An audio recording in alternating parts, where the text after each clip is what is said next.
right, good afternoon, everyone. Everybody can hear my mic check.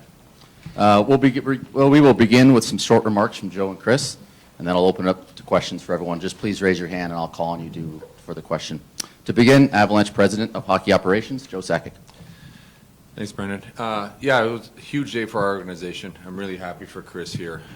This has been in the works for a couple of years. Josh and I have been talking about this when we thought the opportunity for Chris to move up to general manager, and we felt that this was the right time. Over the last couple of years, I know Chris has had the opportunity to interview with some other teams for possible general manager role, and so, like I said, Josh and I have been talking about it, and then this year, and I was talking about it with my wife as well when that opportunity for me to move up would be a possibility, and we felt with all the openings for general manager roles this year and requests for Chris to interview and speaking with Josh, we just thought, and I spoke to Chris about the possibility if he wanted to be a general manager here at the end of the year, and he had interest, and we kind of left it at that, and he's just decided that at the end of the year would work on this promotion for him, and he's well deserved. He's a tremendous person, tremendous worker. It's meant so much to the franchise and myself, and we've gone through a lot in the last 5-6 years and have a championship together, and we just wanted to keep this thing rolling. So with that, I just want to welcome Chris MacFarland as our new general manager. Well, it's been a whirlwind, so I just want to thank everybody for coming down today. I have to thank a few people, so bear with me here. You know, when this journey started for me and my family, 23, 24 years ago, the Columbus Blue Jackets gave me an opportunity. So I need to thank that organization, the McConnell family, Mike Priest, Doug McLean, Jim Clark, Scott Housen, Jarmo Kekalainen, and JD for giving somebody an opportunity to work in the National Hockey League, and I had 16 wonderful years there, and it meant it's a special place for me and my family, and I owe them a debt of gratitude. I'd be remiss if I didn't mention some of the scouts that I worked with there that kind of took me under my wing when I first started, people like Bob Strum, Paul Castron, and my good friend Don Boyd, who's getting a medical procedure done tomorrow, so I want to wish him the best of luck to Boydie. They welcomed me with open arms and were so good to me and made me feel part of the team right from day one, and that was massive for me. And that continued on here when 7 years ago when we made the decision to come to Colorado and be a part of this wonderful organization. And I got a new family right away. Craig Billington, Charlotte Graham, Jean Martineau, Brendan McNicholas, Aaron DeGraff, and all of our administrative people and support staff and our scouts made me feel part of the family right from day one. And that cannot be underestimated how important that is. And you get a new family right away, and I'm very thankful for that and how they welcome me in with open arms. To the Avalanche players and our coaches, Jared, Nolan, Ray Bennett, UC, Sean, Brett, and the players for the last number of years that I've had the privilege and honor to work with Joe and watch them play and watch them do what they did. It's not lost on me or my family that the success they've had on the ice has been so important for us as an organization and been massive, for me to get opportunities to get my name in the hat and to, for Joe and I appreciated them. It's an honor to get to watch them do what they do and how hard they work on a daily basis, and we're so proud of what they accomplish. So thank you to all of them. To Stan and Josh Kroenke and the KSC executive team, thank you. It's a dream come true. It's an honor to work in this organization for the Avalanche logo. It's very humbling.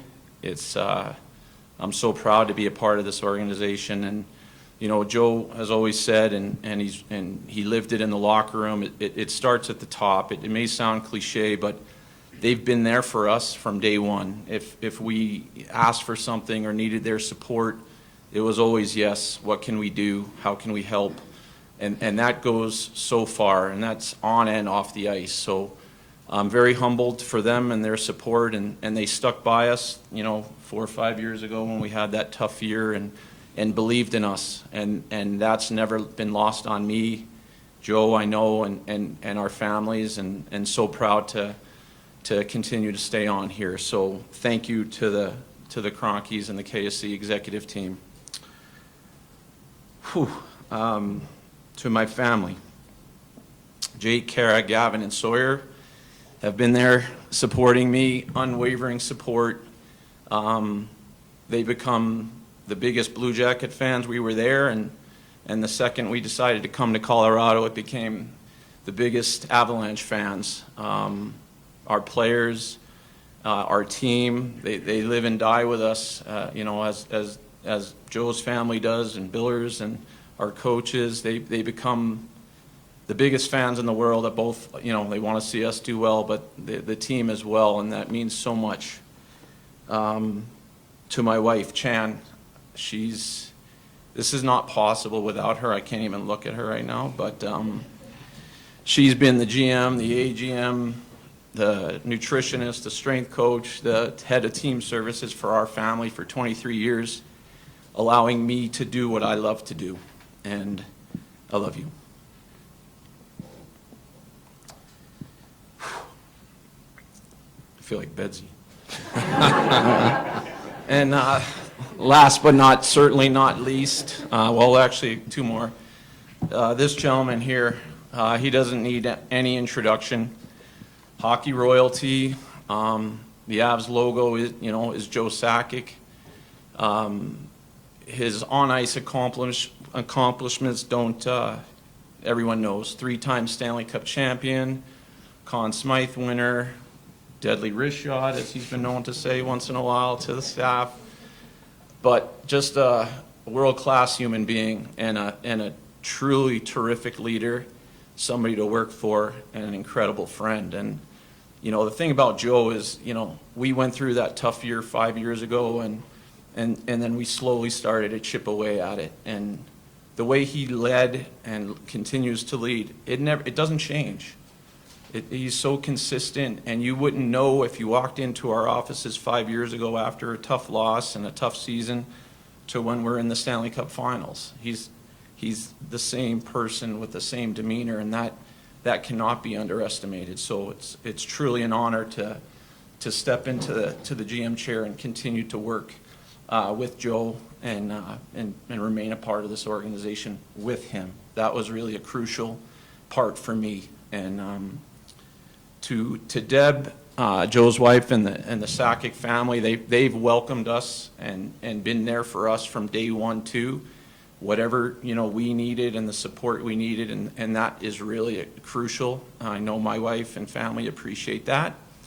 And to the Avs fans, you guys were incredible for us. Such a huge part of our success. We love playing at home, and it was an incredible ride, and hopefully there's a lot more fun in store in the near future. So again, I'm very humbled, very thankful, and thank you again for this opportunity. Thank you, Chris. With that, we'll open for questions. Start, Peter. Yeah, well, congrats to both of you to start. I guess, how much do you anticipate the day-to-day operations changing with this elevation in title? I know you were obviously really involved already. Do you anticipate much of a change in how things operate? Do you want to start? Well, first of all, yeah, Chris is the general manager. He'll be doing the day-to-day general manager duties and working on, building this roster with the staff.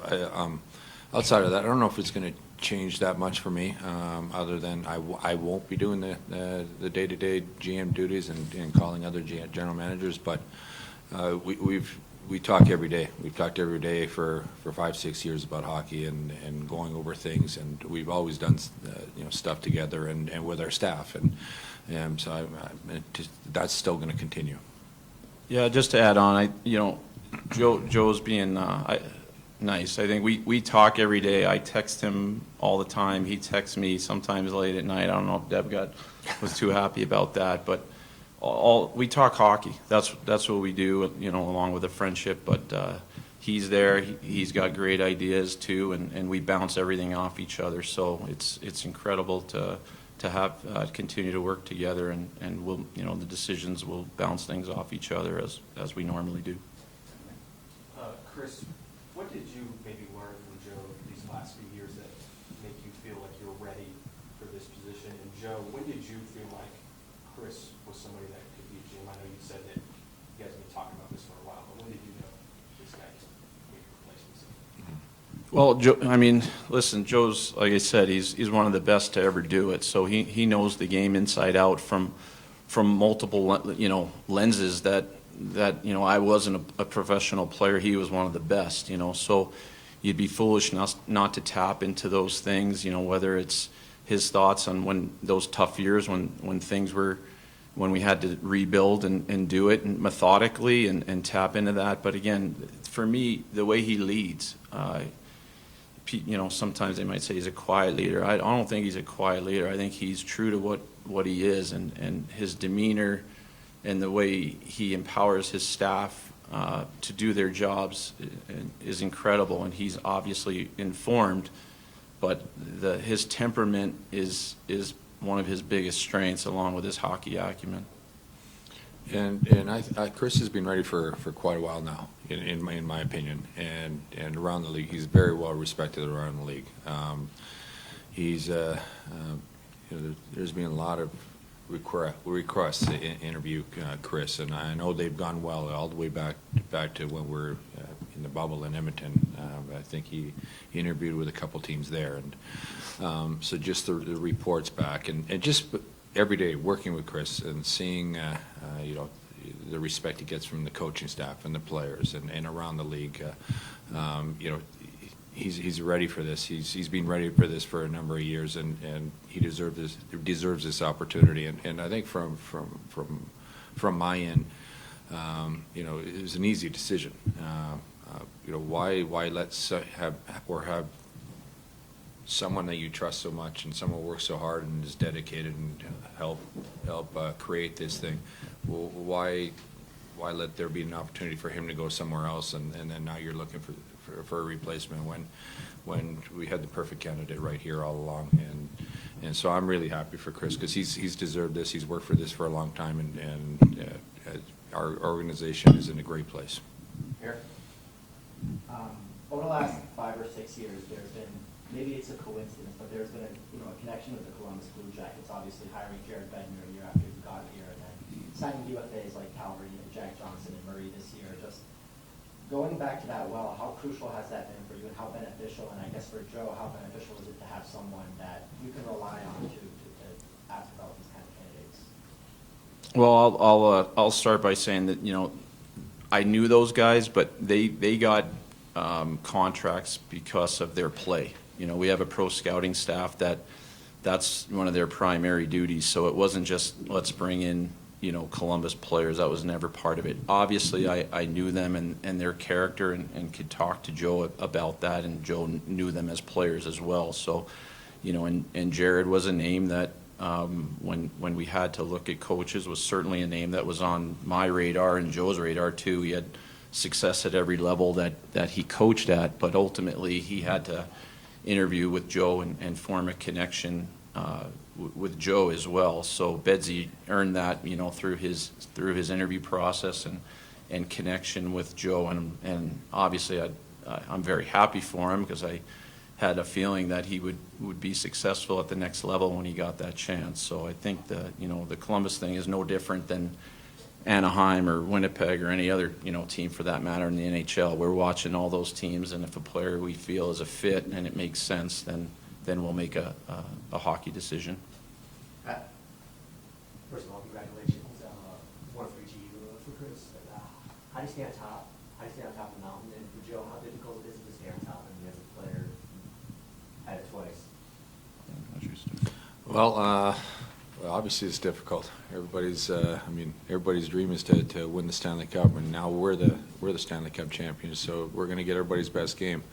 Kind of felt over the last couple of years, we had been getting everybody's best game, so we were ready for this opportunity. Well, obviously we're in salary cap world, and teams throughout the history going after free. If you have a bunch of free agents, teams like going after winners, and they have that pedigree, and so we've got those guys. So it's going to be tough. We're in a salary cap world. There's a lot of parity out there. That's what I think made Tampa's run so impressive. 2 straight championships and another trip to the finals. So it's hard to do now. We expect it to be hard, and we're up for the challenge. We're working at trying to build this team back up so we can try and repeat this. Yeah, I think Joe summed it up really well, and obviously, he's been part of multiple Stanley Cup championship teams and as a player, and we've been building towards this for a while. To echo what Joe said, it's obviously a challenge in a cap world and a flat cap world, and we're going to have to make tough decisions as an organization to try and find the right pieces that fit into the right holes that give us a chance to be one of the teams that has an opportunity for the next X number of years. So that remains the goal. Chris, you're heading into your first free agency period as the GM. You touched on it a bit there, but what can you tell people about just your strategy and maybe just your development as someone who's learned to evaluate players over your career? What have you learned maybe from helping teams out in that process? Well, I don't think anything's changed. I think Joe and our staff have been hard at work. It's something we do all year long. We know who the free agents are going to be, and we run it through multiple lenses and how we can try and make the pieces fit. And I think it's something that Joe has talked about over the years that we embrace as an organizational philosophy with our scouts. We're going to leave no stones unturned and to try and make the team better. And sometimes it's a move that makes you a little bit better, and then sometimes it's a more of a dramatic shift. But we're going to leave no stone unturned to try and improve our hockey team. That's our primary job. And in terms of the day-to-day stuff, for free agency, we've been preparing about it, talking about it all year with our pro staff. So we're ready to roll, and Joe is obviously a huge part of that as well. You guys just won the Cup. We won it together. That's an amazing accomplishment. And as you just talked about, now you have buku UFAs. So did you decide this was the best time to go fishing? I don't know if I'm going fishing, maybe golfing. But no, we discussed this. I mean, this was, we've been talking about this for a couple of years. I've been talking about it with Josh for a couple of years, maybe not so much with Chris, but earlier this year is when I started talking to Chris about it, just to get his feel, if just knowing that there's going to be other opportunities at some point. About him, I asked Chris if he'd like to do it here when I'm ready to kind of move up, I guess you say. And so it's not because we won this year that I'm doing this. It's something that we've been discussing for a while, and we decided that earlier this year that this was where this was heading. And like I said, I'm extremely happy for Chris. He's deserved this opportunity, and I'm still part of it. I'm not going anywhere. More seriously for Chris, the challenge of Yeah, it is you do have buku. It is a challenge. But it's a challenge a lot of years, right? Where you have to make these tough decisions on term, on AAV, to make the puzzle pieces fit to get incrementally better. Whether the last few years we've been trying to get better and get into that, to build a winner and a team that can stay a consistent winner. That's been what Joe and I talk about daily, and how that works. So we try to run every decision through multiple lenses that are ultimately going to be in the best interest of the Colorado Avalanche. And sometimes you're gonna lose players that maybe you don't want to lose. That's just part of it. But I think that's part of it for just about every team in the league at some point in time. So yeah. Peter? I wanted to just ask about a couple of the guys who are going to be free agents. Heading into Wednesday, I guess, what's your confidence level that you'll be able to get something done with Val by then? Well, Joe and I have had good discussions with Mark and with Val. We believe the player wants to be a Colorado Avalanche, so hopefully we'll have some news on that sooner rather than later. And then Kadri, is it safe to say he might go to market, and that looks like the most likely scenario? Met with Darren Ferris, his agent, so free agency starts. I met with him in Montreal. Free agency starts Wednesday, so we'll see where it goes. Eric? Joe, I guess the question for you, you guys made the trade for Alexander Georgiev just a few days ago in a very aggressive and high-demand goalie market. How much of that move was, you learning from maybe a season ago where Grubauer walked at the last minute and you had to shift to perhaps one of the last remaining goalies on the market?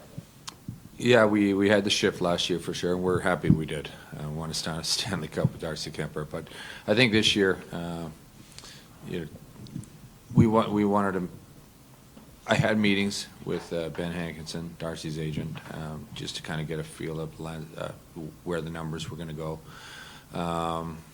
We knew there was a goalie, and we had talked to New York about Georgiev a number of times earlier in other years. So we just kind of came to the decision that cap-wise, that in that position we wanted to save a little money on cap, and we like what Alex can bring to the team. We like his age. We think we are a great fit. With the D and the forwards we have, we're a great fit. He's an athletic goalie. He can make those big saves, and just we feel he's like that next Grubauer for us, where we trade for him, sign him for the money we signed him for, but we think he's going to be a big piece for us here for the next 3 years, and he's a young guy. To kind of follow up on that real quickly, how strange does it feel 21 years later to be calling Chris Drury to make the trade? Yeah, that's true. What a great player, great competitor. Really happy for him. We celebrated championship together, and now he's the runner, the GM, president of the New York Rangers. So really happy for him. But yeah, it was. We've always gotten along, so I guess that was an easy phone call to make. Back far right. Across KSC organizations, we've seen similar structure, the one that you guys are going to take place with, a GM stepping up to a president. I think they're not into this the last few years. The Rapids kind of a similar situation. Do you guys feel like the adjustment in the roles is going to work out well? Maybe you can talk about that with ownership and how that's worked across other organizations in KSC? Yeah, from my perspective, I think this is the trend and where it's kind of going now, and a number of teams in the National Hockey League have done that, and I think it's happening because ownership and teams, they don't want to lose good people. So when people work really hard and they're great people and everybody's building something, you find a way to try and keep them together, and that was one of the reasons we wanted to do this, is to make sure Chris remained an Avalanche. Now for a couple more, Kyle and Peter. Just looking at the big picture here in the future of the franchise, does the Avalanche need a new practice facility? Are there conversations among the front office about those sort of structural changes that could continue to help sustain the success you guys have had? Well, those are the things that we are working on with ownership, and I know they do want to get to building a practice facility for us and the Nuggets, and so down the line that will help happen, and our dressing room, we're going to have a brand new dressing room next year, so it's going to be totally different. It's going to be amazing. The players are going to be something that the players and everybody's going to be really proud of. Mr. Peter? This might be a bit of a silly question, Joe, but how would you define the role of a president of hockey operations? Really, I don't know, other than the fact that I'm not doing the day-to-day general manager jobs, I don't anticipate, it changing that much. From that, Chris is going to be doing the everyday duties, and I'm going to be there to help out whatever he needs, and Josh is still going to be my boss. So fewer meetings? Maybe. No.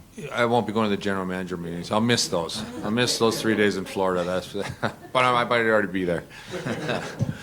Setting up the tea times. Thank you, Joe. Thank you, Chris. Thank you. Thank you. Thank you.